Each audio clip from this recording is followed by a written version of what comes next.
नमस्कार। कार्यक्रम सूक्ष्म दृष्टिमा यहाँहरूलाई स्वागत छ। म नारायण तिमल सेना। दशैं लागिसकेको छ। आज म राजनीतिको कुरा गर्ने छैन। दशैंमा विशेष गरेर अर्थको कुरा बढी चासो हुन्छ। आज म नेपालको अर्थव्यवस्था, विशेष गरेर भर्खरै मात्र विपद भइसकेपछिको त्यसले पारेको धनजनको क्षति, अर्थव्यवस्थामा पारेको प्रभाव र सँगसँगै विशेष गरेर राज्यका निकायहरूले लागू गरेका अर्थतन्त्र सम्बन्धी नीति नियमहरूको विषयमा आज म अलिकता चर्चा गर्नेछु। देशलाई विकास र समृद्धि गर्ने भनेर असार 17 गते कांग्रेस र एमाले मिलेको अवस्था छ। करिब 2/3 भन्दा बढीको सरकार छ। यो समर्थन प्राप्त सरकार छ। हामी कसैको उपनिवेश भएर बसेनौं। हामी स्वतन्त्र राष्ट्र हौं। तर यो देशका राष्ट्रका जनता कुन परिवेशमा छन्, हाम्रो भौतिक संरचनाहरू कस्तो अवस्थामा छ, छिमेकी देशहरू हामीभन्दा पछि उदाएका देशहरूको अवस्था कस्तो छ, उनीहरूको विकास समृद्धिको यात्रा कस्तो छ, सँगसँगै चाडबाडका बेलामा आकाशिएको मूल्य वृद्धि र त्यसमा सरकारले गरेको अनुगमनका विषयमा आज म चर्चा गर्नेछु। समग्र अर्थतन्त्र र विश्व अर्थतन्त्रको बारेमा चर्चा गर्नेछु। आज मसँग हुनुहुन्छ प्राध्यापक अर्थविद डाक्टर दिलनाथ टंगाल। स्वागत छ। हस्, यहाँलाई धन्यवाद। आरामै हुनुहुन्छ? हजुर, ठिक छ। दशैंको शुभकामना। हस्, यहाँलाई पनि शुभकामना। अनि तपाईँ त छिमेकीतिर पनि जानु भएको थियो, घुमेर आउनुभयो। आउने बेलामा विपद पनि आएको थियो। अब चाडबाड पनि लागिराखेको छ, चलिराखेको छ। अब छठसम्म त यही परिवेश गइराख्छ। म पहिला विपदबाट सुरु गर्छु। विपद नहुनु पर्ने थियो, भयो। क्षति नहुनु पर्ने थियो, भयो। यो विपदले अर्थतन्त्र र जनजीवनलाई जोडेर तपाईले विश्लेषण गर्दा के पाउनु भएको छ? यस्तो छ, यो चाहिँ कस्तो देखियो भने यसलाई 2-3 कोणबाट हेर्यो भने प्रष्ट हुन्छ जस्तो लाग्छ र भोलिका दिनमा पनि हामीलाई सजिलो हुन्छ। विशेष गरेर जनतालाई सजिलो होस् भन्ने हाम्रो चाहना हो। सरकारले पनि लियो भने सजिलै हुन्छ, सरकारहरूलाई पनि। सबैभन्दा पहिला चाहिँ यो विपत्ति आउँछ भन्ने एकाको पूर्वानुमान गरेको थियो मौसमविदहरूले। हामीले सरकारले र जनताले दुवै पक्षले यसलाई जति फलो गर्नुपर्ने अथवा त्यो प्रोटोकललाई विदेशमा जसरी फलो गरिन्छ त्यो हामीले फलो गरेनौँ। पहिलो दुःखद कुरा त्यो। सरकारले के गरेन भने उसले सूचना चाहिँ जारी गर्यो कि खोला छेउमा बस्नेलाई सजग हुनु होला, बाढी पहिरो आउने हुनाले हिडडुलदेखि सबै कुरामा सजग हुनु होला भन्यो। तर त्यो सूचना कतिसम्म पुग्यो, त्यो सूचनाको पहुँच के हो, सबै त्यो लेभलका जनताले सुने कि सुनेन, एउटा कुरा त्यो हुन्छ। दोस्रो कुरा चाहिँ त्यो जनता जाने चाहिँ कहाँ त? जस्तै जो चाहिँ सानो कटेरो छ उसको त्यहाँभन्दा अरू केही पनि छैन, अन्त गएर कहीँ बस्ने ठाउँ छैन। पानी परेको बेला त रुखको मुनि त बस्ने कुरा भएन। र कमसेकम पनि पानी यो सङ्कटको बेलामा खोला छेउका जनताहरू यहाँ गएर सुरक्षित बस्नुहोस् है सम्म भनिदिएको हो। कसैका आफन्त होला नि गएर बसे होला, तर पानीको सङ्कटभरि चाहिँ तपाईँहरू यहाँ बस्नुहोस् है खोला छेउमा भनिदिएको भएदेखि त त्यति छेरी हुँदैन थियो। त्यो ठाउँ हामीसँग छैन। विगतदेखि नै हामीले त्यो तयारी गरेनौँ, चाहे भूकम्पमा होस् चाहे बाढी पहिरोमा होस्। त्यो एउटा कमजोरी सरकार पक्षको त्यो रह्यो होइन। पहिलादेखिकै कुरा गर्दा लोकल सरकारहरू त झन् यो मामलामा चाहिँ एकदम कम्प्लिट चुकेको, जतिसुकै स्टन्टबाजी गरे पनि यो मामलामा लोकल सरकारहरू चाहिँ चुकेको देख्छौँ, स्थानीय सरकार। अब जनताको पक्षबाट पनि अलिकति सजगता अपनाउन सकिएको भए अथवा खोलाको बिचमा भएका घरहरूमा चाहिँ बाढी आउन थालिसकेपछि कि छिमेकीको घरमा अलिक पर गएर बस्न सकेको भए क्षतिलाई न्यूनीकरण गर्न सकिन्थ्यो। त्यो एउटा पाटो चाहिँ अलिकति हाम्रो पक्षबाट पनि थोरै, त्यो जनताको पक्षबाट त्यति धेरै होइन, थोरै मात्रै कमजोरी भएको देखिन्छ। एउटा पाटो त्यो। अब दोस्रो पाटो मलाई अर्को पनि दुःख लागेको, मेरो विशेष गरी गृह मन्त्रालयसँग चाहिँ मेरो गुनासो अथवा मलाई दुःख लागेको कुरा नखुको कुरा जुन छ, तपाईको 3 घण्टा 4 घण्टासम्म चाहिँ त्यसरी मान्छे हैन काठमाडौँको चाहिँ उपत्यका जस्तो राजधानी जस्तो ठाउँमा छतमाथि बस्छ, सारा मान्छेले भिडियो बनाइरहेका हुन्छन्, तर त्यति हामीले उद्धार गर्न सकेनौँ। सबैभन्दा दुःखद कुरा चाहिँ त्यो हो। तपाईँ हेलिकप्टर त आयो तर ढिलो आयो, एउटा कुरा। दोस्रो कुरा, हेलिकप्टरै प्रयोग गर्नुपर्छ भन्ने छैन, ड्रोनबाट पनि अहिले उद्धार गर्न सकिन्छ। म त्यसको पुष्टिको लागि भनौँ, अहिले चाहिँ पहाडी भेगहरूमा त्यो निर्माण सामग्रीहरू लान सबै ड्रोनको प्रयोग गरेको छ। त्यहाँ 100 किलोसम्म ड्रोनले बोकिन्छ ठोकिरहेको हुन्छ भने मान्छेलाई नगर्न सक्ने होइन, त्यो पनि हामीले गरेनौँ, अथवा अन्य डोरीको माध्यम लगायत विविध गर्न सकिन्थ्यो, त्यो हामीले गरेनौँ। त्यसले गर्दाखेरि जति उद्धार छिटो हुनुपर्ने हो गृह मन्त्रालयबाट तत्कालको अवस्थामा उद्धार नभएको चाहिँ मेरो बुझाइ। पूर्व तयारी पनि भएन, पूर्व तयारी सँगसँगै उद्धार पनि भएन, त्यो कमजोरी रह्यो होइन, तत्कालीन उद्धार। अनि अर्को कुरा चाहिँ के हो भने अब त्यसपछि त्यो पछि हुने कुरा चाहिँ जुन अहिले काठमाडौँ एक किसिमले नाकाबन्दी जस्तो थियो, सबै रोडहरू भत्केको थिए, त्यो ट्र्याक खोल्ने र गाडी चल्ने बनाउने काम चाहिँ यो अत्यन्तै छिटो भएको हो।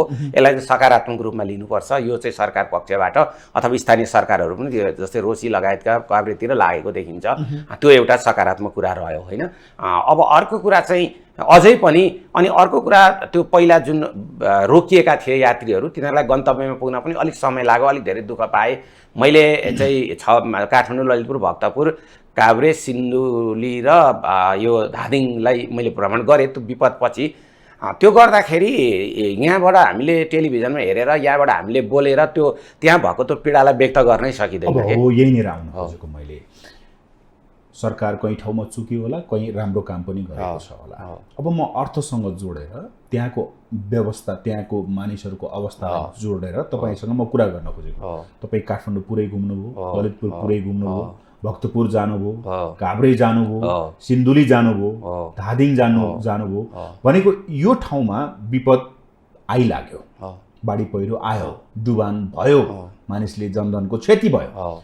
यसको प्रभाव कस्तो परेको छ, अर्थतन्त्रमा कस्तो प्रभाव पर्नेछ, अल्पकालीन के छ, दीर्घकालीन के छ, र त्यहाँको जनजीवन अवस्था कस्तो छ? म पहिला जनजीवनबाट सुरु गर्छु।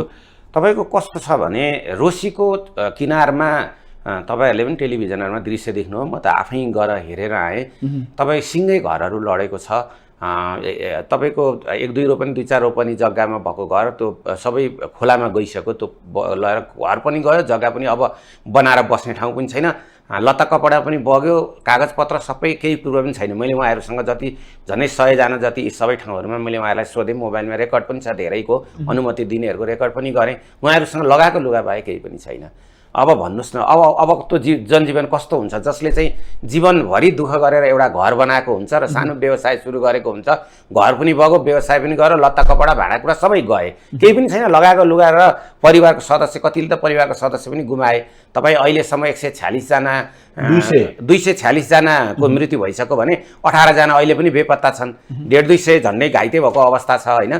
जुन 246 जनालाई त 100% पर्यो, त्यो 18 जनाको पनि अवस्था अज्ञात छ भनेपछि यो खालको दुःखद अवस्था छ जसको परिवारै पर्यो। परिवार नपर्नेको नि अर्को कुरा के छ भने त्यहाँ हिँड्ने हरेक सडकहरू नभत्केको कहीँ पनि छैन, कहीँ पनि छैन। सिन्धुलीको, काभ्रेको, सिन्धुलीको हो, तपाईँ म सिन्धुपाल्चोक चाहिँ म गइनँ, सिन्धुलीको खुरकोटको तल्लो पाटो तपाईँले तल्लो बजार हेर्नु भने सबै खण्डहर छ, सबै घरहरू भत्केर केही पनि छैन, त्यहाँ बजार थियो। अब धादिङको अवस्था यत्तिकै छ। तपाईँ कसैले ओल्लो गाउँबाट पल्लो गाउँमा जानको लागि बाटो छैन, सहायता दिन जानको लागि पनि घुँडा जस्तै मैले त्यहाँनिरका बाढी पीडितहरूसँग जाँदा मैले घुँडासम्म डुबेर म गएको अवस्था हो, चप्पल हातमा बोकेर गएको अवस्था हो होइन। भनेपछि त्यो अहिले पनि ओल्लो गाउँ र पल्लो गाउँ जान यति गाह्रो छ कि घुँडा पानी लेदो छ त्यहाँ, त्यो अवस्था छ। अब घरको तपाईँको कालीमाटीको बजारको म उदाहरण दिन्छु तपाईँलाई। मलाई गोदाममा म हेरेँ, व्यापारीहरूको गोदाममा अन्डरग्राउन्डको मुनि गोदाम राखेको छ, त्यो गोदाममा चाहिँ खाद्यान्न, चाउचाउ लगायतका किराना पसलहरू सबै लेदोले डुबाएर यहाँ मुनि छ सर, यति चाहिँ हेरिदिनु भनेर। अब त्यो उसको चाहिँ लगभग एउटा पसलेको 1 करोडसम्मको 50-60 लाख 10-20 लाख यतिसम्मको नष्ट भएको छ, उसको ब्याङ्कको लोन छ, घरको भाडा छ। अब उसको जिन्दगी कसरी चल्छ, जबकि त्यो खाद्यान्न लगायतका चिजहरू त लेदोमा पुगेपछि त सबै गयो। हिजो मात्रैको म अब केही हस्पिटलहरू पनि त्यस्तै छन् भन्ने भएर हस्पिटलमा जाउँ भने हिजो केही हस्पिटलहरू हेरियो, त्यसमा पनि म बयदामा अलिक धेरै समय बिताएँ। बयदा हस्पिटलमा हिजो पनि त्यो तल मुनिको लेदोहरू चाहिँ त्यो ट्रलीमा निकालेर फालिरहेछ, त्यहाँ सबै हस्पिटलका सामग्रीहरू त्यहाँ नष्ट भएका छन्।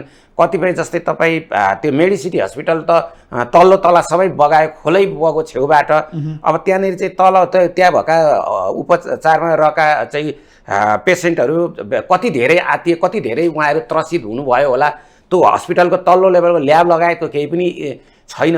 त्यसले गर्दा यति तहस नहस छ कि यहाँ जसलाई पर्यो उसलाई मात्रै पर्यो।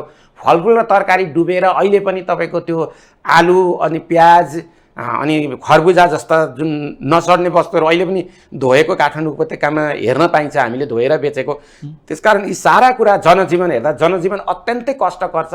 दसैँ आएको छ, दसैँ मान्नुपर्ने अवस्थामा बेहाल भएर जनताहरू बसिरहेछन्। त्यसकारण मेरो सरकारलाई के अनुरोध हो भने कमसेकम जसको घरबारै सिद्धियो, घरबार गयो, डुब्यो, उहाँहरूलाई कम्तीमा पनि एक ठाउँमा लगेर दसैँमा एउटा परिवारसँगै बस्ने अवस्थाको सृजना गरिदियो भने दसैँ पछाडि त पानी रहन्छ, सुक्छ। उहाँहरूले आफ्नो हिजो नेपाली जनताले आफ्नो आफैले गर्ने गरेका छन्, गर्नु होला। जनजीवनको कुरा अब अर्थतन्त्रको कुरा हेर्नुहुन्छ तपाईँले भने अहिले दसैँको बेलामा यो चाहिँ जुन विशेष गरेर धनको अघि मैले भने धनको जुन क्षति भयो त्यसले गर्दाखेरि के भएको छ भने हाम्रा जस्ता उपत्यका जस्ता सहरहरूमा बाटो भएको त्यो कारणले बाहिरबाट वस्तु आउन पाएको छैन, जसले गर्दा अत्यन्तै धेरै महँगोमा वस्तु बिक्री भएको छ, मूल्य वृद्धि चाडबाडको समय छ, जनताको क्रय शक्ति कम भएको बेला त्यो अवस्था छँदैछ। अनि अर्को के छ भने उत्पादकले जहाँ उत्पादन गरेको वस्तु छ बजारसम्म बाटोको अभावमा लान नसक्दा त्यो त्यहीँ कुहिएर गएको छ, सडेर गएको छ होइन। त्यसले गर्दाखेरि अर्थतन्त्रलाई अल्पकालमा दसैँको बेलामा 40% अर्थतन्त्र चलायमान हुन्छ भनेर हामीले अपेक्षा गर्छौँ, त्यो चलायमान हुने अवस्था पनि देखिएन अहिले तत्काल। अनि अब अर्को के भयो त भन्दा 1-2 वर्ष अगाडिदेखि अलिकति अर्थतन्त्र लयमा फर्केको थियो, केही न केही सकारात्मक हुँदै थियो।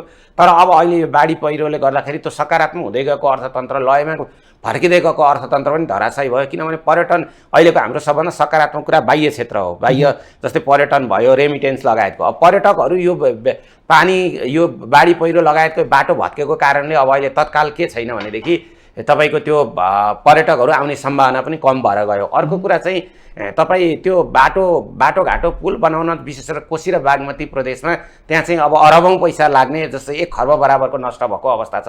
त्यसकारण अल्पकालमा यो समस्या। अब तपाईँ दीर्घकालमा यसको असर हेर्नुहुन्छ भने चाहिँ अब के भयो त भन्दाखेरि जुन अघि मैले भने नि विकासको गतिहरू थियो, विकासको गति त त्यहीँ रोकियो नै। अब ठुलो धनराशि चाहिँ झन्डै 1 खर्बको नष्ट भएको छ।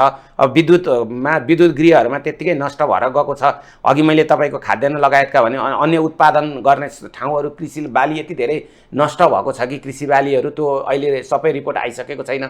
अब त्यो कृषि बाली नष्ट हुँदाखेरि चाहिँ तपाईँको 20% खाद्यान्न त हाम्रो अभाव हुन्थ्यो। अब त्यो वृद्धि हुने कारणले गर्दाखेरि फुल खेल्न थालेको थियो धान फलेर। अब दसैँको हाराहारीमा धान काट्नुपर्ने बेलामा चाहिँ सबै खोलाले बगाएर लगेर बगर हुँदाखेरि कृषकको मन कुन अवस्थामा छ। त्यसले गर्दाखेरि दीर्घकालमा मूल्य वृद्धिको सम्भावना हुने, खाद्य समस्या, खाद्य सङ्कटै चाहिँ हुँदैन, खाद्य समस्याको अवस्था सिर्जना हुने।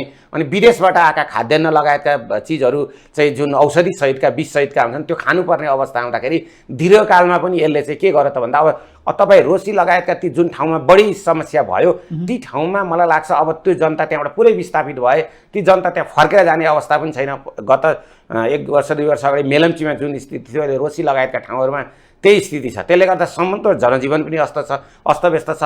अर्थतन्त्रमा अल्पकाल र दीर्घकालमा चाहिँ अब त्यो खालको असर पर्ने पनि देखिन्छ। अब कतिपय चाहिँ कस्तो छ, अझ दुःखद कुरा तपाईँलाई म भनौँ, खोला छेउमा बस्नेहरू र तिनीहरूलाई बैंकले पनि ताकेता गर्न थालेको छ अब पैसा बुझाऊ भनेर। एकातिर त 40 मिटरले पनि आतंकित बनाइराखेको अवस्था थियो, अर्कोतिर चाहिँ अब खोला छेउमा भएकालाई कुनै पनि बेला सङ्कट आउन सक्छ खोला छेउमा भएका घरमा भनेर ती लोन लिएर बनाएका घरहरूलाई पनि बैंकले ताकेता गरिरहेछ। अब उनीहरूले तिर्न सकेन भने बैंक व्यवसाय पनि धराशायी हुने अवस्था देखिन्छ। जग्गा पनि लग्यो, घर पनि लग्यो, सबै लग्यो भने उसले तब तिर्ने कुरा भएन, त बैंक व्यवसायतिर घाटा हुने रहेछन्। दीर्घकालमा पनि यसको असर चाहिँ हामीलाई पर्ने देखिन्छ। त्यसकारण बडो सजगताका साथ अगाडि जान सकिएन भने यसको धनको जनताको जीवनस्तरमा भएको क्षति र धनमा भएको क्षतिलाई पुरा गर्न अलिक गाह्रै पर्छ भन्ने लाग्छ। अब यो विपद आयो, विपदलाई म्यानेज गर्नलाई चाहिँ केही ठाउँमा सकारात्मक भए पनि तपाईँले अल्पकाल र दीर्घकालीन जुन कुरा गर्नुभयो नि, हजुर तपाईँ एउटा अर्थविद हुनुहुन्छ, पेसाले प्राध्यापक पनि हुनुहुन्छ, बढी बुझ्नु भएको छ।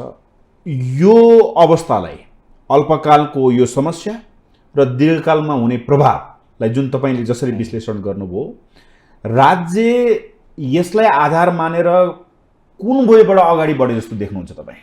यस्तो छ, अब मैले अघि नै पनि भने अलिकति गत सालहरूका सङ्कटहरू जस्तै मेलम्चीकै कुरा भनौँ अथवा यता सिन्धुपाल्चोकतिर जुन पहिरोहरू गयो, जुरेको लगायतका त्यो अथवा त्रिशुलीमा बेला बेला हुने घटनाहरू, त्योभन्दा चाहिँ सरकार त्यो बेलाको भन्दा चाहिँ सरकार अलिक सजगै देख्छु मैले।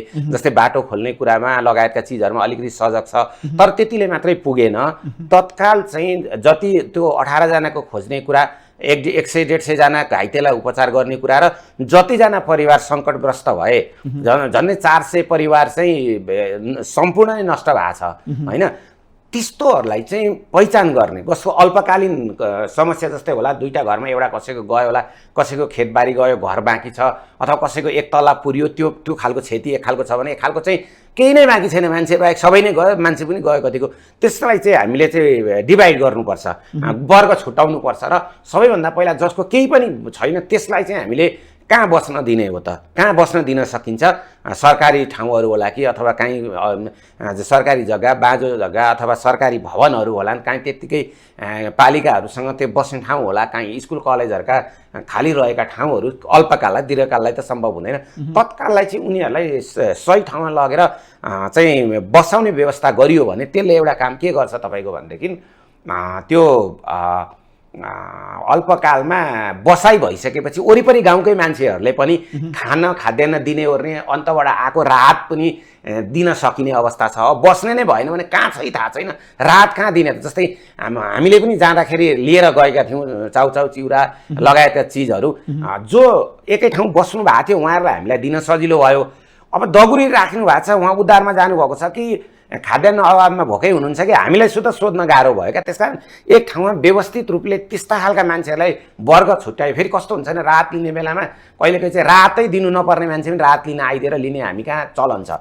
त्यसले गर्दाखेरि अति पीडित र कम पीडितको वर्ग छुट्याएर सरकारले राख्ने त सरकारले अरूले सक्दैन। स्थानीय सरकार वा प्रदेश वा सङ्घीय सरकारले त्यति गरिदियो भने राहत दिने वर्ग, राहत दिने संस्थाहरूलाई पनि सहज हुन्छ र राहत दिने नाउँमा आहत चाहिँ दिएको मैले देखेँ, त्यो मलाई मन पर्दैन। तपाईँ राहतका नाउँमा आहत छ, म तपाईँलाई म भनिदिन्छु, हामीले पनि धेरै नै वितरण गऱ्यौँ। म अमाउन्ट शुद्ध भन्दिनँ, फोटो पनि उहाँहरूलाई त मैले फोटो खिच्नै दिइनँ, मैले मेरो लागि फोटो खिचेर मैले एउटा पनि पोस्ट गरिनँ। तपाईँले माग्नु हो भने यो मिडिया युजलाई मात्रै दिन सक्छु, नत्र दिनँ। किनभने मैले दिएको एउटा चाउचाउ 1 किलो चिउरा दिएको कुरा, 2टा पानी दिएको कुरा फोटो खिचेर हाल्न त्यो चाहिँ आहत हो। एउटा चाउचाउ दिने अनि बिचरा उसको घरबार के भइरहेछ ऊ सम्हाल्नलाई चाहिँ यता आउनु फोटो खिच्ने भन्यो, अर्कोले तानो, एउटा चाउचाउमा 10 जनाले फोटो, त्यो त राम्रो लाग्दैन कि। मलाई अचानक दिक्क लाग्यो। मैले अति त्यो ग्रुपमा चाहिँ बाढी सकेपछि त्यो पनि बसेर खिच्या छु, तर मैले सामाजिक सञ्जालमा हालिनँ, म हाल्दा पनि हाल्दिनँ। त्यो कामले गर्दाखेरि एउटा। अनि अर्को कुरा चाहिँ कस्तो छ भनेदेखि यति मान्छे गएर त्यो पीडित छ नि, मैले त लगभग अन्तर्वार्ता उहाँहरूले सुनाउनु भएन त, तपाईँको के गयो भनेर पनि सोधिनँ क्या। हेर्दै देखिने कुरा छ। अनि बिचरा पीडित हुन्छ, अनि तपाईँको के गयो, कसो भयो, अब के खानुहुन्छ, अब के खानुहुन्छ भनेर सोध्ने होइन क्या। अब यस्तो चिज खानुहोस्, यसो गर्नुहोस् है पो भनेर पो लगेर दिने हो। के खानुहुन्छ त? तपाईँको सबै गएछ, कसरी बाँच्ने विचार गर्नु भएको छ? साह्रै दुःख लाग्यो क्या मलाई त्यहाँ साथीहरू। राज्यको उपस्थिति हो, राज्यको उपस्थिति यस्तो छ, त्यो ठ्याक्कै बाढी पहिरोको त्यो 24 घन्टाभित्र चाहिँ राज्यको उपस्थिति कमजोर भएकै हो होइन। राज्यमा बस्ने मान्छेले जतिसुकै गरे पनि मलाई सबभन्दा दुःख लागेको चाहिँ लोकल सरकार किन यति धेरै कमजोर भयो? स्थानीय सरकार हो क्या सबभन्दा। जस्तै काठमाडौँ उपत्यका लगायतका मैले एकदम धेरै हेरेँ, अरू बेला त धेरै स्टनबाजी गर्ने हाम्रो साथीहरू। तपाईँको यो लोकल मैले नेपाली सेना पनि प्रयोगमा देखेँ, उद्धारमा सशस्त्र प्रहरी पनि देखेँ, जनपद त हुने नै भइहाल्यो। तर लोकल सरकारको त्यो जुन नगर प्रहरीहरू छ यिनीहरू काहीँ पनि देखिनँ।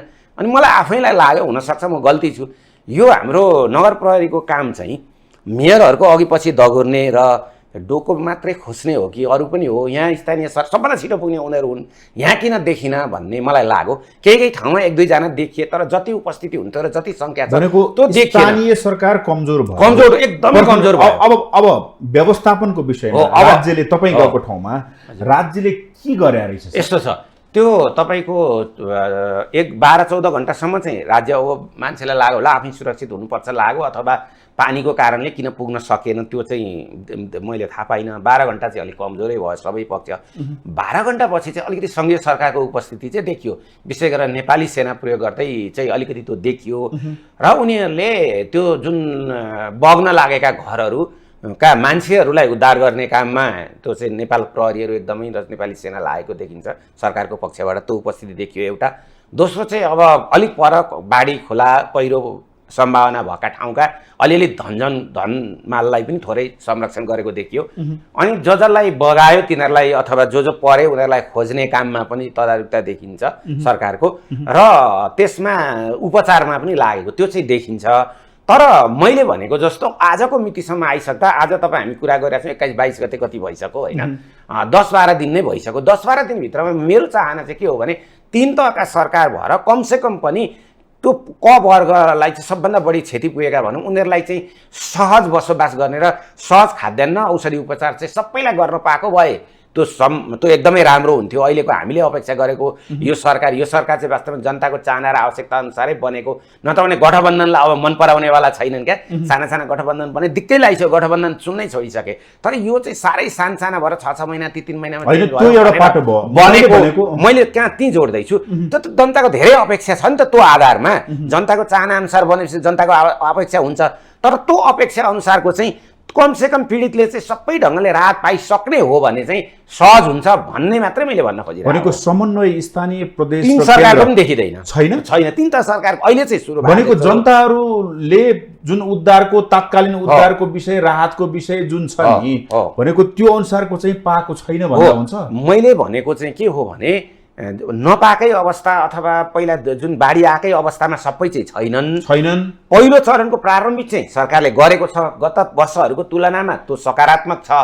तर अघि मैले भनेको जस्तो धेरै अपेक्षा भएको सरकार र शक्तिशाली सरकार भएको कारणले र सरकारसँग अहिले चाहिँ विदेशीहरूले पनि सहयोग गरिरहेको, विदेशी मुद्रा पनि आर्जन गरिरहेको र सरकार बजारमा पैसाको अभाव नभएको कारणले गर्दाखेरि सरकारले अहिलेसम्ममा तिनीहरूलाई त्यो पहिलो चरणको मलम लगाउने काम जुन छ त्यो पीडितलाई त्यो काम चाहिँ गरिसक्नुपर्छ र जनताबाट के हुनुपर्छ भने अब भविष्यमा दुःख गरेर बाँच्ने त हाम्रो कुरा हो, तर कमसेकम अहिले चाहिँ हामी अब ढुक्क भयौँ है, अब अर्को व्यवस्था नहुनेसम्मलाई हामीलाई बस्न र खान औषधि उपचारको चाहिँ हामीलाई ढुक्क भयो त्यति चाहिँ गरिदिए हुन्थ्यो भन्ने हो। नगरेको पनि छैन, तर जति हुनुपर्ने 3 तहका सरकार मिलेर त्यति चाहिँ नभएको गुनासो मात्रै भनेको समन्वयको अभाव पनि देखिन्छ। ओके, ठिक छ। अब त्यसो भए यसलाई म त्यसलाई अलि निरन्तरता दिउँला। अब म कहाँनिर आउन चाहेँ भने चाडपर्व छ, बजारमा उपभोक्ताहरूको भिड छ, सुनिन्छ वस्तुको भाउ अचाक्ली छ, मूल्य वृद्धि अत्यन्तै बढेको छ, मन लाग्दी गरिएको छ, चर्को मूल्य लिएको छ भनेर भनिन्छ। के छ यसले अर्थतन्त्रमा प्रभाव पार्छ? व्यवसायी खुसी हुन्छन्? उपभोक्ता मर्कामा परेको के हो यो चाहिँ? यस्तो छ, अब मूल्य वृद्धिको कुरा चाहिँ के छ भने प्राय चाडपर्वहरूमा हामी कहाँ अस्वाभाविक रूपले मूल्य वृद्धि हुने गर्छ। कसरी मूल्य वृद्धि हुने गर्छ भने दसैँमा जे चिज चाहिन्छ नि उपभोक्तालाई त्यति चिजको मूल्य वृद्धि हुन्छ, अनि दसैँपछि त्यो घट्छ, अनि तिहारमा जे चाहिन्छ तिहारमा फेरि त्यो वस्तुको मूल्य वृद्धि हुन्छ। जस्तो अहिले तपाईँ प्याज र टमाटर किन्न जानु 170 रुपियाँ किलो प्याज छ, 170 पुग्नुपर्ने कुनै कारणै छैन। टमाटरको मूल्य त्यस्तै छ। अब यो अस्वाभाविक रूपले हरेक दसैँ तिहारमा चाडपर्वहरूमा हुने गर्थ्यो, त्यो अहिले पनि भयो। अहिले त झन् के थप्यो भने वस्तुको अभाव छ। किन अभाव छ भन्दाखेरि विपदले आइरहेको त्यसले अभाव छ होइन। यहीँ भित्रै काठमाडौँका पनि धेरै चिजहरू नष्ट भए, अभाव भएपछि स्वाभाविक रूपले मूल्य वृद्धि हुन्छ। मूल्य वृद्धिको अवस्था छ, पहिलो कुरा त्यो। दोस्रो कुरा अब बजार कस्तो छ भन्दाखेरि बजारमा भिडभाड छ, तर जति भिड छ त्यो अनुसारको किनबेच भएको छैन, व्यापार छैन। किनभने जनतासँग क्रय शक्ति छैन, क्रय शक्ति कमजोर छ जनताको, त्यसकारण व्यापार भएको छैन। अब व्यापारी साथीहरूसँग पनि मैले सोधेँ, उहाँहरू के भन्नुहुन्छ भने सरले यत्रो भिडभाड देख्नुहुन्छ, यो यत्रो भिडभाड छ, तर यो किन्ने चाहिँ मान्छे 1/3 घटेका छन्। भिडभाड सधैँ यति नै हुन्थ्यो सर, 1/3 मान्छे छन्, अरू मान्छे 2/3 मान्छे चाहिँ सोधेर नै के गर्छन्, जान्छन्, किन्दैनन्, महँगो भन्छन्, सस्तो खोज्न जान्छन्। त्यसकारणले हामीले दसैँमा कमसेकम पनि यो 6 महिनादेखिको ब्याङ्कको ब्याज तिरेको थिएन, भाडा तिरेको थिएन। दसैँमा आएको नाफाले चाहिँ हामीले 6 महिनाको ब्याङ्कको ब्याज र भाडा तिर्छौँ भनेको त्यो पनि नहुने भयो भन्ने व्यापारी साथीहरूको छ। अब ग्राहकहरूसँग तपाईँले कुरा गर्नुभयो भने उपभोक्तासँग, उपभोक्ता चाहिँ के भन्छ भने केही चिज पनि छोइसक्नु छैन, अचाक्ली छ, किन्न सकिँदैन भनेर भनेको छ। र अहिले अघि मैले भनेको छ खाद्यान्न लगायतका लत्ता कपडा जुत्ता चप्पलहरूको मूल्य पनि बढेको छ। तपाईँलाई म एउटा तथ्याङ्क दिउँ, नेपालमा 1 वर्षमा 10 करोड जोड जुत्ता चप्पलको माग हुन्छ। नेपाली जुत्ता चप्पल उद्योगको क्षमता भनेको 16 करोड जोड उत्पादन क्षमता हो, र दसैँमा मात्रै चाहिँ तपाईँको 4 करोड जुत्ताहरूको माग हुने रहेछ। 4 करोडको चाहिँ दसैँ तिहारमा मात्रै कारोबार माग हुने रहेछ, र त्यो सबैमा अहिले मूल्य वृद्धि भएको कारणले त्यो योपल्ट त्यो घट्ने सम्भावना देखिएको छ। र जनताहरूलाई सोद्धाखेरि सबैको मूल्य वृद्धि भएको छ जुत्ता चप्पलहरूको भन्नुहुन्छ। तर हामीले अहिले मेला लागेको ठाउँमा गयो भने उहाँहरू होइन हामीले त बाहिर यतिमा बेचे पनि हामीले कम मूल्यमा दिएका छौँ पनि भनिराख्नु भएको छ उहाँहरू। त्यसले गर्दाखेरि मैले यहाँ जोड्न खोजेको के भने केही चिजहरूमा हामी आत्मनिर्भर पनि छौँ, तर त्यस्तो आत्मनिर्भर भएको ठाउँमा र व्यापारी साथीहरूलाई मेरो अनुरोध चाहिँ के हो भने कमसेकम यो एकातिर यो सङ्कट आएको छ, अर्कोतिर दसैँ तिहार जस्तो चाडमा हामीले अस्वाभाविक रूपमा यसरी वस्तुहरूमा मूल्य वृद्धि गरिदियौँ भने त्यसले चाहिँ उपभोक्तामा सकारात्मक छाप जाँदैन, नकारात्मक जानेछ। एक दोस्रो कुरा चाहिँ उहाँहरूको पनि पीडा चाहिँ मैले अघि भनेको जस्तो छ, ब्याङ्कको ब्याज र घरको भाडा तिर्न नसकेको, तर त्यसलाई चाहिँ सही ढङ्गबाट थोरै मूल्य नाफा खाएर मात्रै पनि गर्न सकिन्छ। 2 नम्बरी या कालाबजारी गर्नुपर्छ भनेको होइन, सबै व्यापारीले यो गर्नुभएको पनि छैन। अब अर्को कुरा व्यापारीहरूको चाहिँ के छ भने धेरै व्यापारीहरू के भन्नुहुन्छ, नयाँ खालका थोरै व्यापार हुने साथीहरू चाहिँ भने सर एउटा सामानमा विशेष गरेर लत्ता कपडा र जुत्ता बढी बिक्ने हो, एउटा चाहिँ कपडामा 200-100 भन्दा बढी लिने बित्तिकै ग्राहकले छोडेर अर्को पसल जान्छ, त्यसकारण हामीले त्यहाँभन्दा लिनै सक्दैनौँ भन्ने उहाँहरूको पनि एउटा चाहिँ गुनासो छ होइन। त्यसले गर्दाखेरि यी सबै कुराहरू अहिले यो सङ्कटले चाहिँ समस्याग्रस्त भनेको उपभोक्ताको क्रय शक्ति कम भएर भएको अवस्था हो कि व्यापारीले महँगो मूल्य वृद्धि गरेर भएको अवस्था हो कि अर्थतन्त्रको अवस्था नै त्यस्तो छ? तिनटै हो। पहिलो कुरा व्यापारीको उपभोक्ताको तर्फबाट हेर्नु भने उपभोक्ताको क्रय शक्ति कम छ, उसले किन्न सक्दैन, उसलाई महँगो लाग्छ। कम भयो? कम त यस्तो भयो नि, तपाईँको 2-3 वर्षदेखि बजारमा चाहिँ तरलताको अभाव भयो, तरलताको अभाव हुने बित्तिकै लगानी भएन, लगानी नभएपछि उत्पादन भएन, रोजगार भएन, त्यसै नै पनि उत्पादन नहुने बित्तिकै पनि त क्रय शक्ति कम हुन्छ। जस्तै अब नै पनि यो सङ्कटले क्रय शक्ति कम बनाइदिन्छ, उत्पादन कृषि उत्पादन घटेर गएपछि त त्यसै पनि क्रय शक्ति कम त हुने नै भइहाल्छ। उपभोक्ताको क्रय शक्ति कम भयो। अब सरकारले जुन अर्थतन्त्र जुन सकारात्मक दिशामा जानुपर्ने र आन्तरिक उत्पादन वृद्धि गरेर आत्मनिर्भरतातिर जानुपर्नेमा हामीले आन्तरिक उत्पादन वृद्धि गर्नतिर लागेनौँ। हाम्रो इकोनोमीलाई जुन तपाईँ 7 सालदेखि नै विकासको क्रमलाई होइन, म त्यहाँ आउँछु सर, होइन म त्यता जाँदिनँ। हेर्नुभयो भने त के छ त भन्दा हाम्रो अर्थतन्त्र त वात्तै बढेर गएको अवस्था त छैन, जनताको लागि जनताको हितमा काम गरेको अवस्था त छैन। त्यसले गर्दा अर्थतन्त्र पनि राम्रोसँग बुस्टअप नभएको त्यो पनि परिणाम हुँदै हो एउटा। अर्को कुरो व्यापारीहरूले पनि कस्तो हुन्छ भने सबै व्यापारीले त भन्दैन, केही व्यापारीहरूले यही हो मौका भनेको अवस्था पनि हामी कहाँ छ। त्यसमा व्यापारी साथीहरूले चित्त दुखाउनु पर्दैन, सबैले गरेको छैन मैले भनेकै छ, सबैले त्यो काम गर्नुहुन्न। 100-200 रुपियाँ लिएर किनेका बेच्ने व्यापारीहरू पनि मैले सयौँ भेटेको छु र केही व्यापारी चाहिँ मौका पर्ना साथ चाहिँ तपाईँको 30 रुपियाँको पानीलाई 100 रुपियाँ लिएको उदाहरण त हामीसँग छँदैछ। त्यसले गर्दाखेरि यो अवस्थामा सबै पक्ष उत्तिकै जिम्मेवार छ यो अहिले बजारमा यो समस्या आउनुमा जस्तो लाग्छ। ओके, अब त्यसो भए क्रय शक्ति कम भयो तर कारोबार चाहिँ अहिले डिजिटल कारोबार भनेर भनिएको छ। नेपालको अर्थतन्त्रमा पछिल्लो समय कस्तोसम्म आयो भने तिमी डिजिटल कारोबार गर, तिमीले तिरेको भ्याटको कुरा, ट्याक्सको कुरा हामी तत्काल रिटर्न दिन्छौँ भन्ने कुरा भयो। मानिसहरू त्यसैमा चासो लिए। अहिले 21औं शताब्दी हो, कारोबार राम्रो छ, डिजिटल कारोबार। यो डिजिटल कारोबारको विषय के हो सर? अलिकति विवादित भएको अवस्था छ। यस्तो छ, यो डिजिटल कारोबारको कुरा चाहिँ बजेटमा 2टा कुरा चाहिँ विरोधाभास छ। मैले उतिखेर पनि कुरा राखेको थिएँ, तर यो चाहिँ त्यति धेरैलाई चासोको विषय भएन होइन। यो अर्थशास्त्र विद्यार्थीहरूलाई मात्रै र त्यहीसँग सम्बन्धितलाई मात्रै चासो भयो। यो चाहिँ के भयो भने बजेटमा चाहिँ यो डिजिटल कारोबार गर्ने फोन पे लगायतका जो डिजिटल कारोबार गर्नेछन् उनीहरूलाई चाहिँ उनीहरूले लिएको नाफामा, उनीहरूले गरेको कारोबारमा कर लगाउने जुन नीति लिएर आयो सरकारले, एउटा त्यो लिएर आयो हो, एउटा त्यसलाई लिएर आयो। त्यो राम्रो नराम्रो मैले एकछिन भनिनँ। त्यसपछि अर्को कुरा सँगै अलिक तल गएर बुदामा के छ भने अर्थतन्त्रलाई अब डिजिटलाइज गर्ने भनेर भनेको छ। अब त्यो 2टा बीच कन्ट्राडिक्सन हो। किनभने तपाईँ जो डिजिटल कारोबार गराउने कारोबारीहरू छन् उनीहरूलाई कर लगाइसकेपछि के हुन्छ, म तपाईँलाई उदाहरण दिउँ। अहिलेको जुन 10 रुपियाँ चाहिँ त्यो कर होइन, त्यो चाहिँ शुल्क हो। बैंकबाट बैंकमा ट्रान्सफर गरे बापत अथवा मैले तपाईँबाट गरे बापतको 10 रुपियाँ चाहिँ त्यो 10 रुपियाँ 8 पनि छ 15 पनि छ, एक उदाहरणलाई त्यो 10 रुपियाँ जुन धेरैको जाने गर्छ त्यो चाहिँ ट्रान्जेक्सनको त्यो शुल्क भयो। त्यसमा 13% भ्याट लगाएको छ होइन। अब त्यसले के गर्यो त भन्दाखेरि डिजिटल इकोनोमीलाई डिजिटलाइज गर्नलाई बाधा भनेको बजेटमा डिजिटल कारोबार गर्ने भन्यो। अनि उतापट्टि कर लगाइसकिसकेपछि के भयो त भन्दा डिजिटल कारोबारलाई त्यसले रोक्न सहयोग पुर्यायो। कसरी पुर्यायो त भन्दा जस्तै मलाई भोक लाग्यो, बाटोमा मैले बिस्कुट किनेर खाने भएँ। अब हामीसँग क्यास त अब कम बोक्न थाल्यौँ नि हामीले। अनि 10 रुपियाँ भएपछि म उसलाई 10 रुपियाँ, उसले तपाईँ अहिले त साना बिस्कुट पसलेहरूले पनि राखेछ नि, फोन पे त राखेछ होइन, QR कोड त राखेछ। अनि मैले 10 रुपियाँ तिरेर त्यहाँ सट्ट खोलेर 10 रुपियाँ बिस्कुट खाँदै 10 रुपियाँ हालिदिएर मेरो 10 रुपियाँ गयो मलाई ठिकै लाग्छ नि। तर मेरो कति लाग्छ थाहा छ? 21 रुपियाँ 30 पैसा जान्छ। मैले 10 रुपियाँको बिस्कुट किनेर 10 रुपियाँ पैसा उसलाई मैले हालिदिएँ भने मेरो 21 रुपियाँ 30 पैसा काटिन्छ। 11 रुपियाँ 30 पैसा चाहिँ 10 रुपियाँ त्यो कारोबार गरे बापत प्रत्येक कारोबारको काटियो। अनि त्यसपछि 1 रुपियाँ 30 पैसा चाहिँ कर लाग्यो त्यसमा 13% लाग्दा। भनेपछि मेरो कति काट्यो? 10 रुपियाँको कारोबार अनि 11 रुपियाँ 30 पैसा चाहिँ मेरो चार्ज तिरेपछि अब मैले डिजिटल कारोबार गर्छु त? गर्दिनँ नि। 100 रुपियाँ त हामीले कति खर्च गर्छौँ। तपाईँले 100 को चाहिँ 100 तिर्नुहुन्छ अनि 111 रुपियाँ 30 पैसा गयो भने तपाईँको गयो कति? 13 रुपियाँ 113 रुपियाँ गयो भने तपाईँको गयो कति? धेरै गयो कि गएन भन्नु त? अनि तपाईँले एक दिनभरिमा 10 वटा कारोबार गर्नुहुन्न र? गर्नुहुन्छ नि, 10 ठाउँ त किन्नुहुन्छ। अनि तपाईँ 10 ठाउँ कारोबार ठिक छ 80,000 80,000 90,000 कारोबार गर्दा 10 11 13 रुपियाँ ठुलो कुरा भएन। तर तपाईँ 100 150 कारोबार दिनभरि गर्नुहुन्छ नि, 10 वटा कारोबार गर्दा हेर्नुहोस् त तपाईँको त कारोबारमा कति पैसा गयो। अनि अब तपाईँले कारोबार चाहिँ डिजिटल्ली गर्ने कि क्यास बोकेर हिँड्ने? तपाईँ त अब क्यास बोकेर हिँड्नुहुन्छ नि।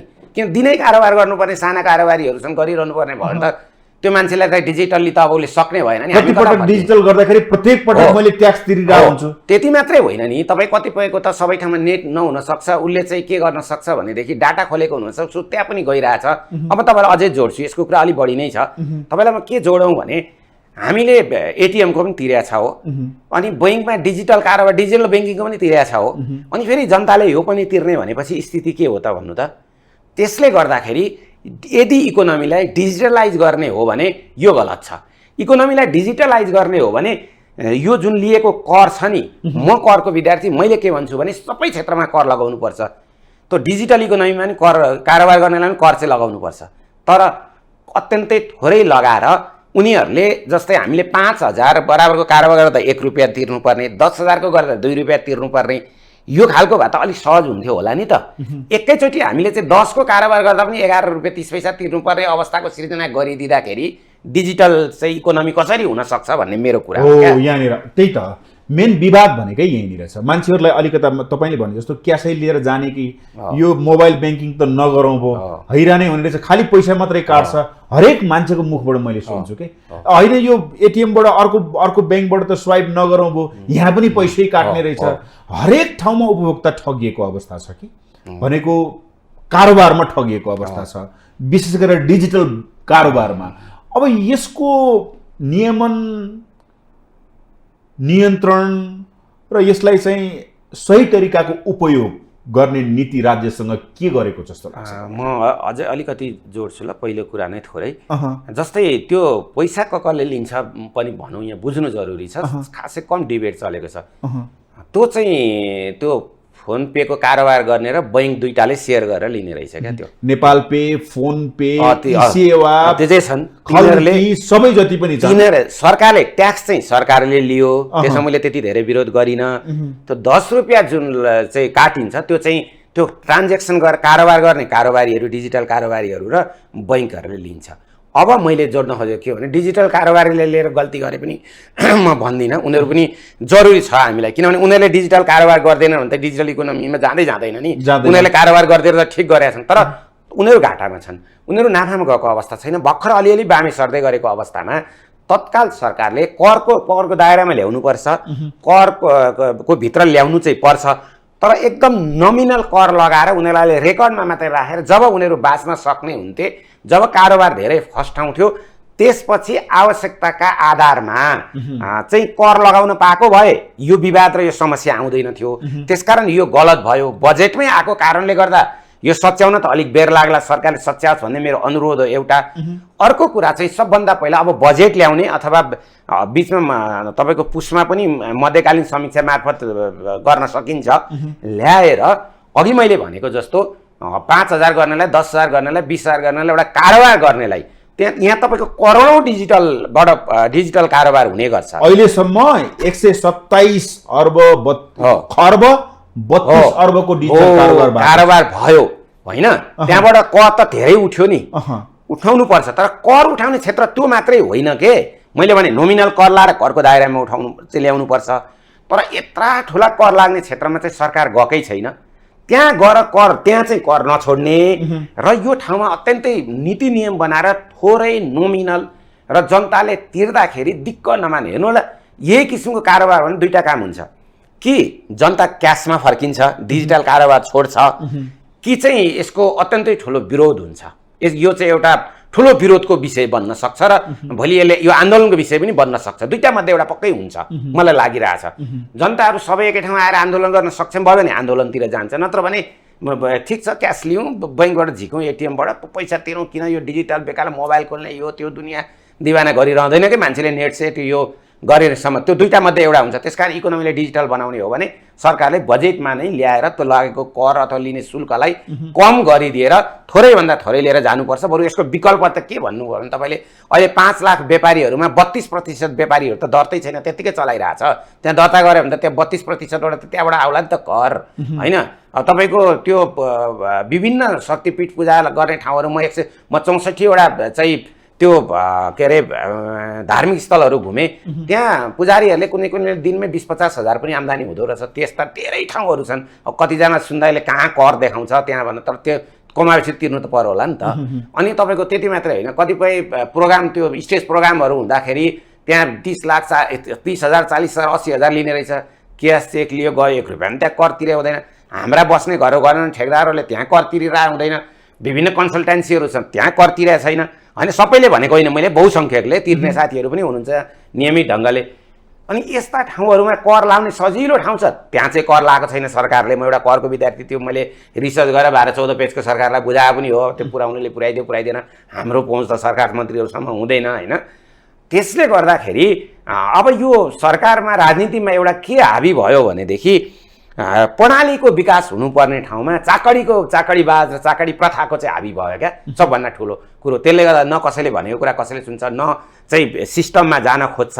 यो भनेको यो जुन डिजिटल कारोबार तपाईले दुईटा पाटो हुन्छ, कि त क्यास लिएर मान्छेले क्यास कारोबार गर्छ, कि त यसको आन्दोलन गर्ने विरोध हुन्छ। भनिसकेपछि अहिले राज्यले गर्नुपर्छ के? मैले भनेकै त्यही हो। राज्यले नीति सच्याउने प्रष्ट ढङ्गले करको दायरामा आएकोलाई चाहिँ कर छुट सबै 100% दिन चाहिँ सकिँदैन, दिनु पनि हुँदैन। तर नोमिनल कर लगाउने र अघि मैले भनेको छु सिलिङ वाइज चाहिँ तपाईँले 5,000मा 1 रुपियाँ तिर्दा तपाईँलाई सुहाउँछ, अनि तपाईँ 10 रुपियाँमा 11 रुपियाँ तिर्दा त तपाईँको मनले कसरी मान्छ भन्नु न। अहिले तपाईँलाई मैले हालिदिएँ 10 रुपियाँ भने मेरो 21 रुपियाँ 30 पैसा काट्छ भनेपछि मेरो मनले चाहिँ कसरी मान्छ भन्नु न। त्यसले गर्दाखेरि सरकारले यो चाहिँ नीति मार्फतै, बजेट मार्फतै अथवा कुन नियम मार्फत हुन्छ यसलाई चाहिँ तुरुन्त सच्याउनुको अर्को विकल्प छैन। मलाई लाग्छ सच्याउनु छ पनि, सच्याउनु पनि पर्छ, न त अर्को विकल्पै छैन। अब तपाईँले करको कुरै गर्नुभयो, एउटा डिजिटल कारोबारको करको कुरा भयो, यो त हामी भयो कि यो अलिकता विवादास्पद भयो, यसलाई सच्याउनै पर्छ। यो नसच्याउने हो भने यसले अप्ठ्यारो परिस्थिति ल्याउँछ, केही चेन्ज होस्। तर अर्थमन्त्रीको तपाईँ अभिव्यक्ति सुनिराख्नु भएको छ नि, यदि राज्यले राजस्व उठाउन सकेन भने अवस्था अप्ठ्यारो हुनेवाला छ।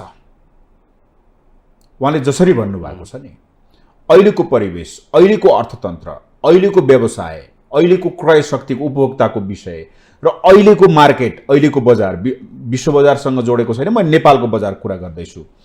राजस्व उठाउने कुरा गर्ने, राजस्व उठाउनु पर्यो भनेर भन्दै गर्दा उठ्छ कसरी राजस्व? तपाईँ त करको अलि जानकारी हुनुहुन्छ। किन दिने कर, कसलाई दिने कर, बाध्यता के का लागि? बाध्यता हो यही परिवेशमा, यही संरचनामा भनेर मान्छेहरूले बाहिर आवाज उठाइराखेका छन्। यसलाई कसरी बुझौँ? सबैभन्दा पहिलो कुरा चाहिँ अर्थमन्त्रीकै कुराबाट जाउँ। अहिलेको अर्थमन्त्री अलिकति निजी क्षेत्र मैत्री भनिन्छ, अलिकति निजी क्षेत्रले पत्याएको त्यो प्रमाण त हाम्रो सेयर बजारले पनि सुरुमा देखायो। निजी क्षेत्र पनि उत्साहितै देखिन्छ, अहिले पनि निजी क्षेत्रका साथीहरू उत्साहितै छन् र हामीले पनि तुलनात्मक रूपले उहाँ अर्थको जानकार नभए पनि हामी पनि आशावादी नै हौँ, तपाईँ पनि। तर त्यो कारणले गर्दाखेरि उहाँले कर तिर्नै पर्छ भन्दैमा तिर्ने कुरा चाहिँ हुँदैन। अलिक उहाँ फरक ढङ्गको अर्थमन्त्री भएकोले मैले यति भन्ने आँट गरेँ। कर किन तिर्छ जनताले भने करको जब सदुपयोग हुन्छ तब जनताले कर तिर्छ। म एउटा करको विद्यार्थी, मैले बुझेको चाहिँ त्यही हो। मैले तिरेको करको सदुपयोग भइरहेछ है, बाटो बनिरहेछ, उद्योग खोलिरहेछ, रोजगारी वृद्धि भइरहेछ। मलाई बाढी पीडित भएको बेला चाहिँ मैले त्यसको तत्काल राहत व्यवस्थापन गरिदिएको छ, भूकम्पको एउटा राहत पाएको छु मैले। दसैँको बेलामा बजार अनुगमन भएको छ, मूल्यवृद्धि चेक भएको छ, होइन? यो खालको भइरहेको छ भने चाहिँ जनताले सहज ढङ्गले कर तिर्छ। शिक्षा स्वास्थ्यमा सबै कुरा भएको छ भने जनताले कर तिर्छ। अब ती कुनै पनि कुरामा सकारात्मकता नहुने होइन, जनताले केही पनि नपाउने अनि कर तिर्नुपर्छ मात्रै भनिरहँदाखेरि र अघि हामीले चर्चा गरेका जस्ता ठाउँहरूमा जबरजस्ती कर लादिरहँदाखेरि चाहिँ कर उठ्दैन र कर तिर्दैन। कर छल्ने सबैभन्दा पहिलो कुरा चाहिँ त्यही हुन्छ एक। दोस्रो कुरा, अनि सरकारमा बसेका सबै मान्छेले कर तिरेका छन् भनेर कुन चाहिँ सरकारले ठोकुवा गर्न सक्छ? म करको विद्यार्थी, हरेक सरकारले मसँग जोडिएका 60,000 त तपाईँको चुनाव जितेर तलब सरकारी तलब खाने व्यक्तिहरू होलान् होइन। अरू तपाईँको झन्डै 1-1.5 लाख जति चाहिँ विभिन्न आयोग सायोग के गठन गरेका छन्, त्यहाँ तलब खाइरहेछन्। ती त प्रत्यक्ष सरकारसँग जोडिएका मान्छे भए। अनि ती सरकारसँग जोडिएका मान्छेले व्यापार व्यवसाय पनि गरेका छन्। ठुल्ठुला स्कुलका धनी व्यापारी उनीहरू छन्, हस्पिटलका उनीहरू छन्, उनीहरू सबैले कर तिरेका छन् त। पहिला हो त्यहाँबाट सुरु गरौँ न। सरकारमा बसेका मान्छेले अहिले अर्थ शिक्षा मन्त्री लगायत धेरै ठुल्ठुला सांसदका धेरै ठुलाहरू स्कुलहरू छन्, त्यो सबैले त्यो चाहिँ त्यहाँ त्यसलाई करमा जोडेका छन् त, त्यो त मलाई लाग्दैन। त्यसकारण पहिला संसारलाई बदल्नु छ, सुरु आफैबाट गर्नु छ भनेपछि हरेक सरकारमा आउने मान्छेहरूले, सरकारसँग जोडिएका र सरकारी तलब खाने हरेक मान्छेहरूले चाहिँ कर तिरेको ग्यारेन्टी हुनुपर्छ, तिर्नुपर्छ। एक नम्बरमा 1 रुपियाँ पनि उहाँहरूले तलमाथि नगरी तिरेको हुनुपर्छ, पहिलो कुरा त्यो नमुनाको रूपमा। दोस्रो कुरा चाहिँ आएको उठेको करको सदुपयोग हुनुपर्ने विकासमा र विभिन्न सङ्कटको बेलामा जनता समक्ष त्यो करै फेरि जनता समक्ष पुग्ने अवस्था आयो भने तब जनताले कर तिर्न थाल्छ। र त्यसपछि अर्को एउटा म पनि भनिदिन्छु, म करको विद्यावारिधि गर्दाखेरि मैले त्यो सिफारिस पनि गरेको थिएँ। त्यति गरिसकेर सम्पूर्ण कारोबारीहरूलाई कर पेन्सनको व्यवस्था गरिदियो भने उनीहरूको भविष्य 20 वर्षपछि मैले कर तिरे बापत मैले पेन्सन पाउँछु बुढेसकालमा भनिसकेपछि त्यो मान्छेले आज एक बोरा आलु लगेर व्यापार गर्न थाल्यो भने दर्ता नगरी केही पनि चल्न नदिने। अनि दर्ता त्यो जुन 32% अघि दर्ता नभई चलेका व्यवसायहरू छन् नि, तपाईँको लोकल सरकारमा भिड हुन्छ दर्ता गर्न, किनभने उसले 20 वर्षपछि पेन्सन लिनु छ होइन। त्यसकारण त्यस्तो टेक्निक अपनायो भने सरकारलाई कर तिर्न, कर उठाउन कुनै गाह्रो छैन। करको लागि यो सादा करको कर, भ्याटको कर, भ्याट फिर्ता भनेको छ नक्कली भ्याट बिल जताततै प्रयोग भएको छ। भ्याट फिर्ता हुँदैन। तपाईँको 2000मा ल्याएको सामानलाई भन्सारमा 200 रुपियाँमा ल्याएको भनेछ, यहाँ 6000मा बेचेको छ। 200 को सामान 6000मा त बेच्न पाइँदैन नि त होइन। त्यहाँदेखि यी सम्पूर्ण कुराहरू चाहिँ व्यवस्थापन भएर जान्छन्। त्यसकारण मैले चाहिँ अलिक आशलाग्दो अर्थमन्त्री भएको हुनाले मैले चाहिँ यो चाहिँ गरिदिनुहोस् उहाँको पालामा, त्यसपछि ल कर उठाओ भनेर भनिदिनुहोस्, केही गर्नु पर्दैन, आफै उठ्छ भन्ने मलाई लाग्छ। कर त उठ्छ, तर यही परिवेशमा कर दिने जुन करदाताहरू छन् उनीहरूले कर देलान्। हो, यो यही समस्या छ। किनभने अघि मैले भनेका चाहिँ नहुँदाखेरि कर दिन मन लाग्दैन एउटा। अर्को कुरा के छ भने तपाईँ हेर्नुहोस्, अहिले व्यापारको अवस्था सबभन्दा निजी क्षेत्रबाट 60% कर आउँछ भनेर भनिएको छ। म त्यहाँ जोड्दैछु, तपाईँ जसको घर छ र आफ्नो घरको पनि व्यवसाय गरिरहेछन्, हाम्रो त चलन हो नि त। मेरो घर छ भने मेरो सटर छ एउटा भने म आफै पनि व्यवसाय गरेर बाँचिरहेको छु, अरू मेरो केही छैन भने। तर त्यस्ता मान्छे पनि 40% सटर बन्द गरिसके। अहिलेको अर्थतन्त्रमा देखेको सङ्कट र बैङ्कको ब्याज लगायतका अथवा उत्पादन गरेको बजारमा बिक्छ भन्ने डर, कन्फिडेन्स नहुँदाखेरि अनि अर्काको घर भाडा लिने 60%ले सटर छोडिसके। भन्नुहोस् अब कर चाहिँ कहाँबाट आउँछ?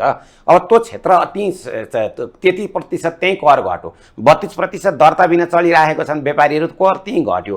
युवा पलायन भएकै छ। तपाईँ युवा पलायन भएर यहाँ चाहिँ आन्तरिक माग बढेको छैन, अनि बाहिरी वस्तु लिएर आउनुपर्छ। बाहिरी वस्तु त रेमिटेन्सले प्रयोग भइरहेछ। अहिले मध्यपूर्वमा सङ्कट भएको छ, त्यो सङ्कटको कारणले गर्दाखेरि रेमिटेन्स आएन भने अनि त्यो भन्सार कर पनि उठ्दैन, हामीले बाहिरबाट वस्तु पनि मगाउँदैनौँ। त्यसले गर्दाखेरि जति सहज ढङ्गले कर उठ्छ भनेर भनेको छ त्यति सहज ढङ्गले कर उठ्दैन। तपाईँको 1.5 देखि 2 खर्ब मलाई लाग्छ अहिले पनि 1 खर्ब चाहिँ लगभग अहिले पनि कर उठ्दैन सरकारी लक्ष्य अनुसार। तर त्यो लक्ष्य अनुसार पुरा गर्नको लागि अघि हामीले भनेको विधि अपनायो भने होइन, मैले जुन क्षेत्र भने त्यस्ता चाहिँ 55-54 क्षेत्र मैले खोजेको छु। उहाँहरूले अझ धेरै विज्ञहरू हुनुहुन्छ, उहाँहरू खोज्नु होला। ती क्षेत्रमा कर लाउने व्यवस्था गर्ने बित्तिकै र सरकारले उठेको करको सदुपयोग गर्ने बित्तिकै 1.5 देखि 2 खर्बको जुन छ नि भनेको उठेको अहिलेसम्मको अवस्था कस्तो हो भन्दाखेरि उठेको करको सही सदुपयोग भएन, हामीले किन कर तिर्नै भन्ने छ हैन। अब त्यही भन्छ जनता, व्यवसायी त्यही भन्छ, करदाता त्यही भन्छ। अब यसलाई चाहिँ केही गर्दैछ है भन्नेको लागि चाहिँ तपाईँको सरकारलाई सुझाव के छ? कर तिर्ने वातावरण बनाउनु। होइन, मैले अघि नै भनिसकिहालेँ नि, सरकारले चाहिँ सरकारको जनताको करको सही सदुपयोग गरेको चाहिँ जनतालाई आवाज दिलाउनु पर्यो एक।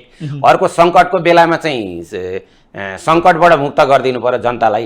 अर्को कुरा चाहिँ राहतको कुरा होला। अर्को मूल्यवृद्धि चाहिँ अनावश्यक मूल्यवृद्धि कन्ट्रोल हुनु पर्यो र क्षमता भएका मान्छेले कल प्लानिङ लगायतका विविध कारणले कर छलिराखेका हुन्छन्। त्यो कर चाहिँ छल्ने अवस्थाको सृजनाको अन्त्य गर्नु। म तपाईँलाई मेरै उदाहरण दिन्छु। मैले घर बनाउने बेलामा 8 लाख दिएँ ठेकदारलाई, त्यसमा 4 लाख चाहिँ उसले कर्मचारीहरूलाई दियो उसको काम गर्नेलाई, 4 लाख रुपियाँ उसको, उसले त 1 रुपियाँ पनि कर तिरेन त। अनि त्यो त मैले देखिरहेको छु, त्यही काम गर्नेले देखिरहेछ नि, उसले बाँकीले किन कर तिर्छ के? त्यसकारण चाहिँ अलिक करको दायरा बाहिर भएकाले चाहिँ कर नतिर्दा पनि हुने, ठुलो समूहले कर नतिर्दा हुने, सरकारमा भएका मान्छेले ठुल्ठुला स्कुल चलाएर कलेज चलाएर उद्योग चलाएर कर छल्दा हुने, अनि बाँकी जनताले किन कर तिर्ने भन्ने हुन्छ। यो अहिलेको सरकारको पालाको कुरा होइन, यो 20औं वर्षदेखि विगतदेखि नै चल्दै आएको कुरा हो। भनेपछि यसलाई समाधान गर्ने भनेको अघि तपाईँले त्यो विधि नै हो। ओके, अब यो विधि सँगसँगै अलिकति फरक प्रसङ्गमा जाउँ। अर्थतन्त्र धराशायी भयो भनेर कुनै बेला हामी श्रीलङ्काको लयमा जान थाल्यौँ भन्यौँ। अहिले अलिकता सेटलमेन्ट छ, तर अर्थमन्त्रीको हिजोको कुरा सुन्दाखेरि चाहिँ भोलि हामी फेरि कोल्याप्स हुन सक्छौँ है भन्ने चाहिँ चेतावनी जस्तो चाहिँ कुरा उठेको छ। राजस्व यदि उठेन भने परिस्थिति यो बन्छ भन्नुभएको छ। अब यहाँनिर कस्तो भन्दाखेरि पहिला कोरोना महामारी आयो, पछि हामी युक्रेन युद्ध भन्यौँ, अहिले पछिल्लो समयमा मध्यपूर्वमा नराम्रो स्थिति आउने सम्भावना, तेस्रो विश्वयुद्धको खतरा भनेर अब भनेको अवस्था छ। यसले अब हाम्रो अर्थतन्त्रमा कस्तो प्रभाव पार्ला? यस्तो छ, हाम्रो अर्थतन्त्रमा दुई खालको प्रभाव पर्छ। एउटा प्रभाव चाहिँ कस्तो पर्छ भने यदि यो दुईटा कोणबाट हेरिराखेको छ यो अहिलेको द्वन्द्वलाई, यो द्वन्द्व यत्तिकै समाधान हुन्छ अथवा एउटा पक्षले अर्को पक्षलाई अहिले तत्काललाई चाहिँ मिनिमाइज गर्छ, त्यसकारणले चाहिँ यो आन्दोलन युद्ध धेरै बढ्दैन, त्यसले गर्दा यसको ठुलो असर पर्दैन भन्ने एउटा पक्ष पनि छ।